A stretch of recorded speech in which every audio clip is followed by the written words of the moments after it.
देखिए जरा प्लीज।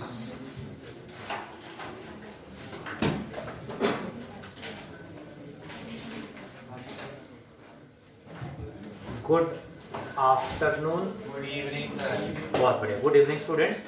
देखिए जरा, we will wind up the chapter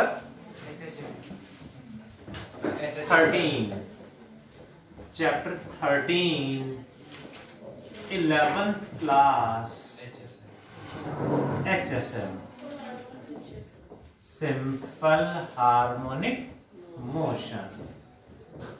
ji, wind up करते हैं इसको, क्योंकि ऑलमोस्ट हमारा कंप्लीट हो चुका है।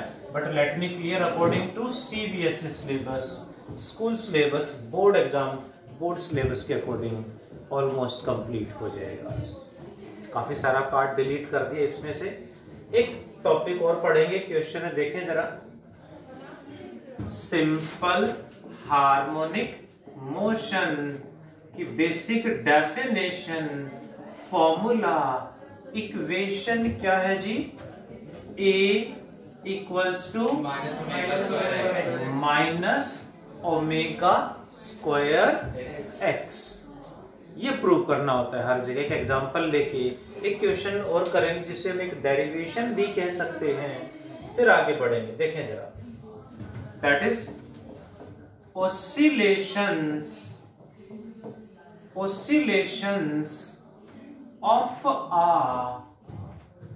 cylinder or any other body floating on a liquid, floating on a liquid। पहले डायग्राम समझते हैं। फ्लूइड मैकेनिक्स में था। फ्लूइड मैकेनिक्स में था, क्या था उसमें? SHM कैसे मिक्स हो गया, ऐड हो गया, वो समझना है। Let there is a container containing liquid up to a certain height, like this। यहां तक लिक्विड फील्ड है, इसके अंदर मान लेते हैं density of the liquid is let rho. When a cylindrical body, कोई भी और भी शेप हो सकती है, when a cylindrical body is released in it, then the cylindrical body comes to rest in this position। the cylindrical body comes to rest। let total height of the cylinder is capital H and immersed height is let small h। density of cylinder is sigma। hope you got। इस position में आके cylindrical body comes to rest। in this condition क्या formula apply होगा जी? इसे बोलेंगे in equilibrium position, also known as mean position. Mean position भी हम बोलेंगे। क्या फॉर्मूला था, याद है? That was law of flotation. क्या था लॉ ऑफ फ्लोटेशन? हमने आर्किमिडीज प्रिंसिपल में पढ़ा था। Sigma upon rho is equal to x by h। immersed height by total height is always equal to density of the body by density of liquid। Equation number 1 आ गई है। इस condition में ये equilibrium position है, mean position है, यानी oscillation start नहीं हुए हैं। oscillation कैसे स्टार्ट होगी?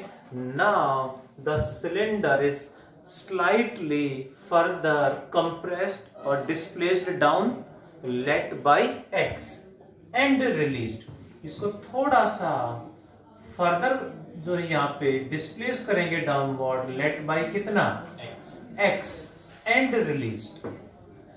जैसे थोड़ा सा प्रेस करके रिलीज करेंगे, ये ओसिलेट करेगा ऐसे ऐसे, जितना नीचे इतना यहाँ पे ऊपर जाएगा, यहाँ पे ऐसे ऐसे ओसिलेट करेगा। ऐसा डेली लाइफ में भी हम देखते हैं कि कोई ऑब्जेक्ट फ्लोट कर रहा है, उसको हल्का सा प्रेस करके रिलीज करेंगे तो ओसिलेट करेगा। ऐसा हो सकता है कि सर अपने एक्स जो है वो ऊपर की तरफ लगा दे। हाँ, ऊपर खींच के छोड़ेंगे तो भी ऐसे ओसिलेशन होंगे, बिल्कुल हो सकता है जी। नाउ द सिलेंडर और द बॉडी और द ब्लॉक, क्यूब या क्यूबॉइड भी हो सकता है, कोई भी शेप हो सकती है। Now the cylinder is slightly pressed means displaced down by a displacement let x, pressed by let displacement x and released, oscillate करेगा, it oscillates, ये oscillate कर जाएगा। अब हमें तो SHM प्रूव करना है, कहीं भी SHM प्रूव करना हो तो पहला स्टेप क्या जी, रीस्टोरिंग फोर्स निकाल लेंगे, क्योंकि अल्टीमेटली हमें हर जगह एक्सेलरेशन निकालना होता है। सो रिस्टोरिंग फोर्स निकाल लेंगे तो A भी आ जाएगा। So we have to check कि यहाँ पे रीस्टोरिंग फोर्स कितना होगा। रिस्टोरिंग फोर्स आपको पता चला, आ गया आपका आंसर। इसमें तो सर इसमें अपथ्रस्ट को भी और वेट को भी फिर हमें कंसीडर करना होगा। देख लेते हैं सर किसको किसको कंसीडर करना पड़ेगा। इस पोजीशन में इस पे फोर्स क्या क्या लग रहे हैं, नीचे mg down, upthrust upward, sir और इस पे नेट फोर्स m लगा। बट ध्यान दें तो इतने से लिक्विड का अपथ्रस्ट एंड mg तो बैलेंस हो रखे थे यहाँ पे, तभी तो इक्विलिब्रियम में था। अब इतना प्रेस कर दिया तो इतना लिक्विड एक्स्ट्रा डिस्प्लेस हो गया, तो इतना अपथ्रस्ट एक्स्ट्रा आ गया, तो रिस्टोरिंग फोर्स क्या होगा, दैट इज नेगेटिव साइन लगाएंगे, रिस्टोरिंग है minus and what, weight of liquid displaced by which part, displaced by x part only, सिर्फ x पार्ट की वजह से, इतने से पार्ट की वजह से जो लिक्विड डिस्प्लेस हुआ है उसी का अपथ्रस्ट एक्स्ट्रा है, बाकी जो अपथ्रस्ट था वो तो वेट ने बैलेंस करा हुआ है। मतलब एरिया क्रॉस सेक्शन A मान लेना, ये क्या होता है sir, equals to minus weight क्या होता है, mg में मास होता है डेंसिटी इनटू वॉल्यूम, वॉल्यूम को हम रखेंगे एरिया इनटू हाइट कितनी, x या small h, only small x, because इसी का अपथ्रस्ट लेना है तो इतना लिक्विड डिस्प्लेस्ड का वेट हमें कंसीडर करना है, विच इज एरिया इनटू यही हाइट लेके चलेंगे, which is what, volume of liquid displaced by x part only, rho a x g, minus यानी रिस्टोरिंग है। अब क्या निकालें सर, तो एरिया क्रॉस सेक्शन वहां पे A लिख दो, यही तो है, जैसे आपने वहां पे मेंशन नहीं कर, यहाँ एरिया क्रॉस सेक्शन मान लेते हैं A, हमें निकालना क्या है, एक्सेलरेशन, एक्सेलरेशन निकालना होता है। आगे आंसर, एक्सेलरेशन क्या होगा, force by m, force divided by mass में ध्यान देंगे, फोर्स आ गया minus rho a g into x divided by mass किसका रखें, सिर्फ इतना सा लिक्विड या total body, total body, oscillate कौन करेगा, कंप्लीट बॉडी, जो ओसिलेट करेगा उसी का mass, so this m is mass of whole cylinder है यहाँ पे, या होल बॉडी, वो क्या होगा, density of the body sigma into volume of the body area into capital H, complete body की डेंसिटी इंटू वॉल्यूम होगा area into total height, that is, कुछ कैंसिल हो रहा है, A से A कैंसिल हो गया, minus rho g x by sigma H में ध्यान दे तो ये तो क्या है, constant, rho g by sigma H is a constant term. Equation number 2, as rho g by sigma H is a constant and constant हटा दे तो A proportional to minus x, hence simple harmonic motion proved, SHM proved. What is it's time period? 2 pi upon time period का formula 2 pi by omega. अब omega की value Radhika बताएंगी। 2 pi by omega की value Radhika madam, ए का formula ये आया है और ए का जनरल फॉर्मूला क्या होता है? Minus omega square x. हमारा ये आंसर आया है। ए का general formula is minus omega square x. So this term must be equal to omega square. तो ओमेगा हो जाएगा under root rho g by sigma h, which further equals to 2 pi under root sigma h by rho g, which can be further written as, I am checking कौन कौन कितना active हो वही check करना है मुझे। देखें जरा मेरा आंसर सही या गलत है ये बताना है। देखिए कौन बताएगा? 2 pi under root capital H by small H होना चाहिए। स्मॉल एच में जी। स्मॉल h क्यों? Small H capital H cut जाएगा, सिग्मा बाय रो को स्मॉल एच। हां small H upon yes sir. यहां से देखें तो जो इक्विलिब्रियम पोजीशन थी, यहां से देखें तो सिग्मा कैपिटल H बाय रो, यहां से देखेंगे तो सिग्मा कैपिटल H बाय रो क्या आ रहा है? स्मॉल h, यानी सिग्मा कैपिटल H बाय रो को हम लिख सकते हैं स्मॉल h। स्मॉल h लिखना पड़ेगा जी। बहुत बहुत बढ़िया जी, काफी फास्ट रिप्लाई था, इतना ही फास्ट होना चाहिए। It will be 2 pi under root small h by g, यानी we can write immersed height by g। Directly याद रख सकते हैं इमर्स्ड हाइट बाई g। ये नहीं गिवन है तो ये वाला है सिग्मा h बाई रो जी। और वाया कैसे? इक्विलिब्रियम पोजीशन, थोड़ा सा डिस्प्लेस करा, थोड़ा सा प्रेस करके रिलीज कर दिया, तो इतने सा जो वेट होगा लिक्विड का वो इसे ओसिलेट कराएगा। रेस्टोरिंग फोर्स, एक्सेलरेशन निकालना, force by mass and SHM prove. Can you? Yes sir. Sure, do fast sir.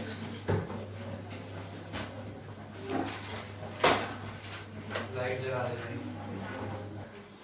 2 हो गया।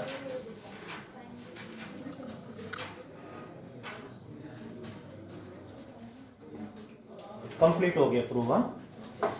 देखें जरा प्लीज। एक नेक्स्ट में बात करें तो it will B oscillations of a liquid, oscillations of a liquid in YouTube, you know YouTube, sir मैं सब्सक्राइब तो करानी होगा। Yes sir. कमेंट भी किया था। सर आपने कमेंट्स ऑफ कर रखे हैं। ऑन कर दिए तभी तो कमेंट आया। ठीक है। देखें जरा प्लीज, शेयर करना ना भूले, ठीक है सर। In a U shaped tube, देखें जरा क्या है ये। We have taken a U-shaped tube like this. Area of cross section is let कितना? A मान लेते हैं। In the U-shaped tube, a liquid is filled up to a height. Let me take कितना जी? H मान लेते हैं। H height तक liquid इसमें फिल कर दिया, तो यहाँ पे भी हाइट तो सेम H ही होगी। Now, if liquid in one tube, liquid in one side, liquid in one arm is pressed let by X, तो इसमें X उतना ही इसमें राइज करेगा। इधर से प्रेस करेंगे तो इधर लिक्विड राइज करेगा। किसी एक साइड में हम लिक्विड को प्रेस कर दिया, मैंने यहां से इसको प्रेस करके यहां ले आए, प्रेस्ड डाउन बाय x। तो इसमें क्या होगा, उतना ही लिक्विड सेम अमाउंट में x राइज कर जाएगा। जैसे ही प्रेस करेंगे ये राइज करेगा एंड रिलीज करेंगे, तो जैसे ही रिलीज करेंगे क्या होगा, ऐसे ऐसे लिक्विड ऑसिलेट करेगा। बहुत बार आपने शायद देखा भी होगा, ध्यान दिया हो तो। What is it's time period of oscillation, क्या होगा, हमें प्रूव करना है कि ये SHM है, ये SHM है, वी हैव टू प्रूव। ठीक है जी।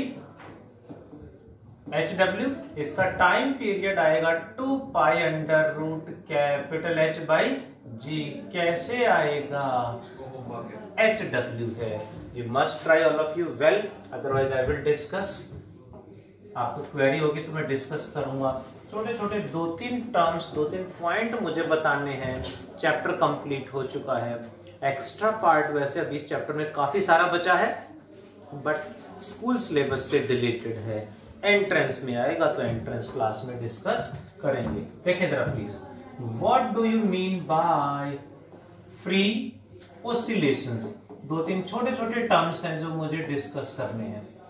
Free oscillations, next one are forced oscillations G, and the last one are damped नहीं, रेजोनेंट ऑसिलेशंस। डैम्प्ड अलग होते हैं सर, वो बिल्कुल ही हटा दिया सिलेबस से। क्यों sir? Sir NCERT sorry CBSE वालों से पूछो क्यों हटाया। मैंने नहीं हटाया, उनसे तो पूछना ही बेकार है। उनसे तो पूछना ही बेकार है। तो सर फिर पढ़ते हैं। व्हाट आर फ्री ऑसिलेशन, समझते हैं जरा। फ्री, फोर्स्ड एंड रेजोनेंट में क्या अंतर है समझते हैं जरा। The oscillations of a body with its natural frequency are known as free oscillations. Oscillations with natural frequency are free oscillations. Example is Simple pendulum with when we are swinging in a swing, है ना, a kid or a brother, sister or friend is swinging in a swing। थोड़ा सा displace करा swing को, release कर दिया। क्या कह रहे हो शिल्पा, यहां से पूछ रहे हो, आप स्विंग कराते हो। हाँ